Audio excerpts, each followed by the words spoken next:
네, 조금 전 JB타임즈에서 영수회담 전해드렸는데요. 이 자리에 배석했던 진성준 더불어민주당 정책위 의장을 스튜디오로 모셨습니다. 관련 이야기 자세히 들어보겠습니다. 어서 오세요. 네.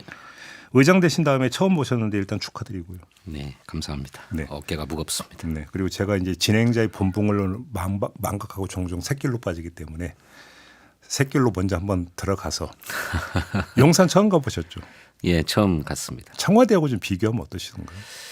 글쎄, 전체적인 그 대통령실의 뭐랄까요, 분위기, 품격, 뭐 품위 이런 걸 보면 뭐 청와대하고는 비교할 수가 없다. 그런 느낌을 받았습니다. 집무실 분위기나 이런 게? 아니요, 전체적으로 저 대통령실이 위치한 곳의 공간의 분위기가 그건 뭐 국방부로 쓰던 건물 아닙니까? 그렇죠, 그렇죠. 근데 이제 청와대가 너무 구중궁궐처럼 뭐 이렇게 국민들한테 동떨어져 있는 곳 아니냐라고 하는 지적도 있었지만 그 공간 자체로는 대통령의 권위와 품격에 맞는 그런 공간으로 조성되어 있었죠, 예전 청와대는. 그런데 지금 새로 옮긴 용산의 대통령실은 뭐 그런 품격이나 뭐 이런 것하고 좀 거리가 멀었습니다. 자, 일단 그 어제 135분 진행된 시간이 토탈하면 이쯤 된다고 하던데 일단 총평 소감을 좀 한 말씀 해주신다면. 이재명 대표께서도 회담 직후에 네. 뭐 답답하다 이런 말씀을 하셨는데 저도 뭐랄까 도무지 좁혀지지 않는 간극이 너무 크다. 대통령께서 과연 민심을 제대로 읽고 있는가.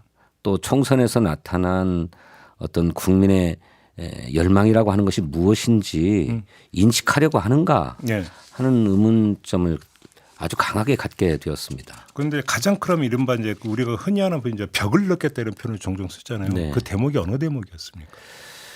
뭐 모든 의제와 현안에서 그 큰 간극을 느꼈는데 이제 가장 먼저 논의되었던 것은 이제 공개 모두 발언이 끝나고 비공개로 이제 전환되었을 때 대통령께서 이제 이재명 대표가 제기했던 모두 발언에서 제기했던 여러 가지 의안들에 대해서 자기 입장을 얘기를 먼저 좀 적극적으로 꺼내시더라고요. 그 첫 번째 의제가 민생회복지원금이었습니다. 네. 근데 이 민생회복지원금은 그렇지 않아도 뭐 민주당에서 국민 1인당 25만 원씩 회복지원금 드리자라고 한 제안이 나왔을 때 어떤 분들은 그보다 훨씬 더 많게 한 50만 원씩 들여가지고 되치자라고 하는 의견도 주었지만 당신이 단호하게 거절했다 이렇게 얘기를 하시더라고요. 국민의힘 안에서 50만 원 얘기가 나온 적이 있었다. 그런 모양이에요. 그러니까 대통령의 논리는 지금 물가가 계속 오르고 있는데 통화 관리에 집중하고 있는 상황에서 돈이 조금이라도 더 풀리면 바로 물가에 영향을 주기 때문에 절대 있을 수 없다라고 하면서 단호하게 그건 거부했다고 말씀을 하시더라고요. 단호하게라는 표현까지 쓰면서 제 느낌은 그랬습니다. 그래서 우리나라 GDP가 2,200조 원인데 한 13조 원 민생회복 지원금 드린다고 물가에 영향을 줍니까? 그건 좀 사안을 좀 잘못 오해하고 계신 듯하다 이런 생각이 들었는데 어쨌든 뭐 그런 반론을 일일이 할 수야 없었습니다만 대통령은 첫 의제 그리고 무엇보다도 지금 물가 때문에 국민의 고통이 너무 크고 그야말로 골목 경제는 말이 아닙니다. 뭐 이를테면 음식점 5개 중에 1개는 다 문을 닫았고 그러면 새로운 가게들이 들어와야 되는데 그 가게는 못 들어오고 있는 그런 상황이거든요. 그런 걸 보면 뭐라도 골목 경제에 좀 돈이 돌게끔 해야 된다. 그냥 응급 자금이라도 좀 넣자라고 할 만한데 전혀 그런 생각이 없다고 하시니 그때부터 그냥 바로 이렇게 좌절감이 막 엄습해 오더라고요. 그런데 정부가 여기에 이제 동의를 안 하면 사실은 추경 편성은 안 되는 거잖아요. 그렇습니다. 그런 방법이 없는 거잖아요. 민주당 입장에서도. 예, 그래서 대통령 얘기는 현재 소상공인들을 지원하기 위한 예산이 금년도 예산에 편성돼 있다. 이거를 집행을 하는 것이 우선이다. 그러고 또 뭐 필요한 지원 방안이 있다면 뭐 민생협의체 같은 걸 만들어서 논의해보자 이런 건데 말씀하신 것처럼 그렇게 민생회복 지원금을 드리자면 추경을 편성해야만 하고 그것은 정부가 하는 일이기 때문에 대통령의 결단이 필요한 것입니다. 그러니까요. 그래서 정부의 결단이 필요하다는 말씀을 제3, 제4 이재명 대표가 했는데 윤석열 대통령은 뭐 그럴 생각이 전혀 없었습니다. 그리고 어제 그 영수회담의 이제 그 이도훈 홍보수석의 브리핑을 보면 총론적 혹은 대승적으로 인식을 같이 한 부분이 있다라고 하면서 그 예를 든 게 의료개혁 부분이었는데요. 네. 실제로 그러니까 그러면 이게 이제 그 접근을 받던 사안입니까? 이 건 같은 경우? 아니 저희 당도 네. 의사들이 지금보다 훨씬 늘어나야 된다라고 하는데 동의하고 있습니다. 그 방에 공감하고 또 무조건 의사들만 늘어난다고 해서 되는 게 아니라 네. 그야말로 공공의료, 필수의료 네네. 또 지역의사가 반드시 필요하다. 근데 이건 뭐 저 정부 여당도 동의하는 것이에요. 이런 방향과 필요한 일이라고 하는 과제에 대해서 공감한다는 것이고. 문제는 강론이잖아요. 그렇죠. 이제 뭐 구체적으로는 네. 의대 정원 숫자를 어떻게 할 거냐 뭐 이런 문제인데 그렇죠. 그런 문제까지 논의가 진척될 수 없었습니다. 그런 게. 예. 그 자리에 어제 그 비공개 논의에서도 더 구체적으로 얘기된 거 하나도 없습니까? 네네 구체적으로 논의할 수는 없었습니다. 아무튼 근데 그냥 이대로 쭉 2천 명 그대로 가겠다는 의지 표명도 있었습니까 혹시 대통령의? 지금은 각 대학 정원들을 확대하겠다고 하는 대학들의 요구를 그대로 받으면 그게 한 1,500명 정도 된다고. 1,500, 1,600쯤 된다고 된다고 하더라고요. 그래요. 네. 그래서 이제 그거는 5월 초가 되면 대학의 입시 요강들이 확정돼야 되기 때문에 바뀌기 어렵다. 네. 그래서 그거는 뭐 대학이 요구한 대로 가고 내년부터는 또 2,000명으로 늘려서 가야 되겠다. 이게 이제 정부의 입장이라고 얘기를 들었습니다. 어제 모두 발언에서 이제 그 이재명 대표가 이제 스웨덴 그 민주주의 다양성 연구소 결과를 이제 그 인용을 하면서 독재화라고 하는 표현까지 직접 썼잖아요. 네. 혹시 비공개 논의에서 이에 대한 윤석열 대통령의 언급은 있었습니까? 없었습니다. 아예. 예.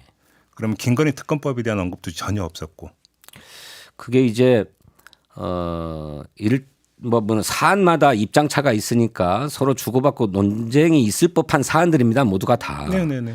그런데 대통령의 의제에 대한 설명이 너무 길어서 네.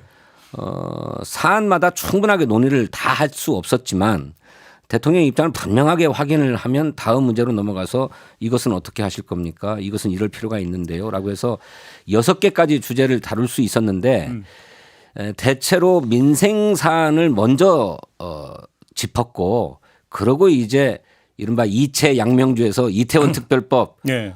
어떻게 하실 겁니까? 이거 유족들의 한을 생각해서라도 입법돼야 됩니다라는 얘기를 했을 때 또 대통령과 입장차가 너무 커가지고 예. 거기서 얘기가 다 많이 되면서 더 이상 좀 회담을 더 끌어가기는 어려웠죠. 시간이 너무 없었어요. 그래서 김건희 특검법이니 최상병 특검법이니 거의 논의가 안 된. 그건 논의할 수가 없었죠. 그래요. 그럼 이게 뭐냐면 윤석열 대통령이 관련 그 의제들에 대한 그 발언을 일부러 피했다기보다는 다른 걸 이야기를 많이 하다 보니까 시간이 없었다 이렇게 이해를 해야 되는 겁니까? 어제의 상황을? 뭐 저는 선의로 보면 그렇다고 생각합니다. 네. 그렇지 않고 모든 굉장히 의제가 많았는데 그것에 대해서 다 짧게라도 다 답을 하겠다고 생각을 하셨다면 예. 대통령께서 뭐 모든 사안들마다 막 여러 얘기들을 섞어가면서 네. 막 주변 얘기, 곁가지 얘기까지 막 이렇게 이를테면 종횡무진식의 얘기가 계속됐어요. 그래서 뭐 일부러 언급을 피하려고 했던 것이라고까지는 생각하지 않습니다만 어쨌든 그런 논의를 다 하지는 못했다. 알겠습니다. 지금 정책의장을 모셨으니까 그럼 이것도 좀 질문드리. 연금개혁 부분이 있잖아요. 네. 지금 그 공론화 과정을 통해서 더 내고 더 받는 안으로 일단 지금 설문조사 결과는 이렇게 나왔잖아요. 네, 네. 관련해서 어제 윤석열 대통령이 명시적으로 반대 입장을 표명을 했습니까? 이에 대해서? 아니요, 그렇지는 않습니다. 말씀하신 것처럼 국회에 연금개혁특위가 만들어지고 거기서 전문가들과 시민사회가 모여서 의안을 압축했죠. 그래서 큰 방향으로 더 내고 더 받자 네. 또는 더 내고 지금 그대로 받자라고 한 두 개의 안을 가지고 공론조사를 펼쳤는데 더 내고 더 받자에 대한 국민의 수용도가 높았다는 거잖아요. 그래서 이렇게 방향이 타졌으니 이런 중요한 의제에 대해서만큼은 이제 국회에서 입법화하는 일이 필요합니다. 이거 시급하게 입법해야 되지 않겠습니까? 라고 했는데 대통령은 21대 국회가 임기가 이제 거의 다 됐기 때문에 예. 현실적으로 가능하겠는가? 그건 22대 국회에 들어가서 다시 논의해야 될 것 같다. 이렇게 그렇게 말씀을 얘기했어요? 하시더라고요. 예. 이에 대한 민주당의 입장은 어떤 겁니까? 그러니까 그렇게 되면 처음부터 다시 시작해야 할 수도 있습니다. 왜냐하면 국회는 21대 국회와 22대 국회가 그냥 연장돼서 넘어가는 게 아닙니다. 폐기죠, 사실은. 법률안은 다 폐기잖아요. 다 폐기되지 않습니까? 그럼 처리되지 이것도 않은 폐기라고 봐야 되는 겁니까? 아니, 그래서 새롭게 의료개혁특위가 만들어질지 아니면 보건복지위원회에서 이 문제를 연금개혁을 논의하게 될지는 모르지만 앞선 국회의 논의를 참고야 하겠는데 그것이 22대 국회가 그대로 받아서 해야 된다라고 할 수 없습니다. 왜냐하면 새로운 국회의원들이 들어와서 그거 나 동의할 수 없다라고 할 수 있기 때문에 그래서 그러면 큰 주제만이라도 매듭 짓고 넘어가야 된다라고 하는 것입니다. 21대 국회 한 달 남았는데 처리가 좀 난망한 거군요. 한마디로 이야기를 하면. 지금 어제 이제 대통령의 입장이 뭐 정부 여당의 입장이라고 봐야 될 것이기 때문에 네. 21대 국회에 뭐 첫걸음이라도 떼고 그다음에 미진한 과제는 22대 국회에 넘기었으면 좋겠는데 그게 좀 어렵지 않겠는가 싶은데 그건 또 좀 얘기를 들어봐야 되겠습니다. 이재명 대표가 모두 발언에서 이제 방송 심의 등을 언급을 했잖아요. 언론 파트 관련해서. 네. 혹시 본 논의에서 윤석열 대통령이 이에 대해서 언급한 게 있습니까? 네. 대통령이 잘 모르고 있는 것 같더라고요. 난 잘 몰랐다 이렇게 얘기를 하는데. 방송 심의가 어떻게 이루어지고 있는지를 몰랐다. 네. 그래요? 그 뭐 정부에서 독립된 독립기관에서 하는 일 아니냐. 네. 뭐 구체적인 애는 잘 모른다. 그런데 그래서 이제 구체적으로 상황도 설명을 했어요. MBC에 대해서 방송심의위원회가 무더기 징계를 했는데 법원에서 다 인용이 됐다. 가처분 시점. 가처분 시점이 인용이 됐다. 그랬더니 그 가처분이 인용됐다라고 하는 거는 아시는 것 같았는데 또 그 옆에 뭐 홍보수석 이런 분들이 사실이 이렇다. 아직 본안 소송은 남았다. 뭐 이런 얘기도 했으니까 예. 뭐 인지는 했을지 모르겠는데 자세한 사항은 모르고 뭐 관여한 바 없다. 뭐 이렇게 관여한 바 없다. 그렇죠. 관여해서도 안 되죠, 사실은. 관여해서도 안 되죠. 관여한 바 없다 이런 근데 얘기를 중요한 했습니다. 거는 그 위원장 이런 분들은 이제 대통령이 임명을 했기 때문에 네. 지금 그 민주당은 이제 그걸 제기하고 있는 거 아닙니까? 그렇습니다. 네, 그런 점에서 이제 저는 그 류일임 방심위원장 해촉해야 된다 이런 주장도 하고 했는데 사실 대통령은 언론을 쥐려면 그 방법 자기가 잘 알고 있는데 그럴 생각이 전혀 없다. 그 방법이 뭐래요? 구체적인 말씀은 안 했습니다만 예. 그럴 생각이 없고 그렇게 무슨 사정기관을 장악하고 언론을 장악해서 뭐 초기에 뭐 90% 이런 지지율을 기록한다 한들 끝까지 갈 수도 없고 차라리 이 상태로 꾸준히 가야 마지막에도 뭐 국정 동력을 유지할 수 있다. 저는 그런 생각이기 때문에 언론을 장악할 생각이 전혀 없고 뭐 관여해서도 안 되고 관여할 생각도 없다. 뭐 잘 모른다. 그런데 이재명 대표가 두 가지 사안을 크게 언급했죠. 하나는 지난 대통령 선거 때 여러 언론들이나 미디어들이 보도한 사건, 특히 부산저축은행 네. 사건과 관련해서 그 얘기 꺼냈습니까? 대통령의 명예를 훼손했다고 해가지고 예. 강제 수사를 하고 있지 않는가. 예. 이거 유례가 없는 명예훼손 사건에서 강제 수사를 하는 거 압수수색하고 이런 것은. 근데 그거 잘 모르는 듯이 얘기를 했고 그러면서 이제 자신의 언론관을 얘기했죠. 언론 장악할 생각이 없다. 방법은 잘 알고 있지만 뭐 이런 얘기를 했고.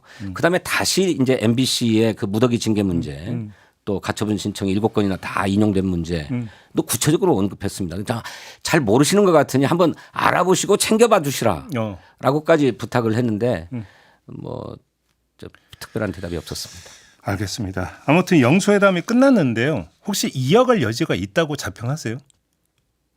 이제 저는 개인적으로는 이렇게 서로 자기 할 말만 하고 헤어지는 그러니까. 회담은 없느니만 못한 것 같아요. 국민은 기대를 크게 했는데 회담 결과를 보니까 아무것도 합의한 게 없더라. 또 대통령이 아무것도 받아들이지 않더라. 그러니까 결국은 따지고 보면 왜 의제 도출에 실패했을까부터 사실은 좀 따져봐야 되는 거잖아요. 그렇죠. 그렇게 놓고 보면 네, 생산적 결과를 냈으려면 네. 의제를 선정을 해서 여기에 집중하는 그 회담이 됐어야 되는데 이게 안 된 거잖아요. 그렇습니다.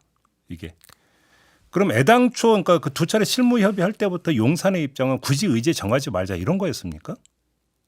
네, 맨 처음에는 뭐그 관심 있는 의제들을 서로 나눠 볼 생각은 있었던 것 같아요. 그래요? 그런데 이제 저희들이 대통령 이재명 대표께서 모두 발언에서 언급했던 사안들을 모두 다 꺼내서 이 정도에 대한 대통령의 답변표명이 들어야 되겠다라고 하는 것을 전달했는데 의제 정할 것 없이 그냥 자유롭게 얘기하자 뭐 이렇게. 마지막으로 어제 모두 발언은 한 15분 정도 이제 이재명 대표가 이야기를 했잖아요. 이거는 합의된 형식이었습니까? 아니면 이재명 대표가 그냥 작심하고 했던 겁니까? 어떤 겁니까? 통상 모두 발언은 공개 상황에서 하는 것은 서로 이해가 되어 있었고 예. 그래서 대통령이 먼저 모두 발언을 하고 그 다음에 이재명 대표가 모두 발언을 하자 공개 상황에서라고 하는 합의가 있었습니다. 그런데 이제 모두 발언의 시간을 어떻게 할 건가 뭐 이런 것은 서로 의논하지 않았는데 이제 이재명 대표께서 잘 준비해서 작심하고 하신 발언이다 이렇게 생각합니다. 알겠습니다. 자, 오늘 말씀 여기까지 들어야 될 것 같네요. 고맙습니다, 의장님. 네, 감사합니다. 네, 더불어민주당의 진성준 정책위 의장과 함께했습니다.